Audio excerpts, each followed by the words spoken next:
রিক্সা করে, গরু গাড়ি করে, সবকিছু করে অক্লান্ত পরিশ্রম করে মানিকগঞ্জবাসীকে মাইজ ভান্ডারের মাধ্যমে কোরআন সুন্নাহর আলো দেখিয়েছে সে হাবিবুর রহমান ভান্ডারী।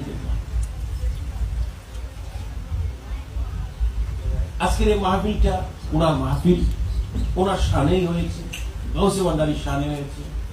উনি যদি মানিকগঞ্জ না আসতো, আজকের এই মাইজ ভান্ডারের আল্লাহর ওলির আশিকানদের বাগান আজকে এখানে এই মেলা কোনোদিন বসা কোনোদিন সম্ভব হতো? আপনাদের আশেপাশের এখানে অনেক এলাকাতেও বলেন, সিংগাই বলেন, হেমায়তপুর বলেন, সাভার বলেন, সব জায়গাতে মাইজ ভান্ডারীর নামটা নিলেই অবশ্যই হযরত কিবলা, বাউন্ডারি কিবলা, শহীদ বাবা কিবলার নাম ছাড়া তো মাইজ ভান্ডারী হওয়া যাবে না। ওনার হলেন অতুলনীয়। হযরত কিবলা আমাদের দরবার প্রতিষ্ঠিত করেছে, বাউন্ডারি কিবলা কাবা আমাদের তরিকা মাইজ ভান্ডারী প্রতিষ্ঠিত করেছে, শহীদ বাবা কিবলা কাবা সারা বিশ্বে মাইজ ভান্ডারীর পরিচিতি দিয়েছে। কিন্তু ওনাদের পরে মাইজ ভান্ডারী শরীফের একটা নাম যদি থাকে, সেটার নাম হলো সৈয়দ হাবিবুর।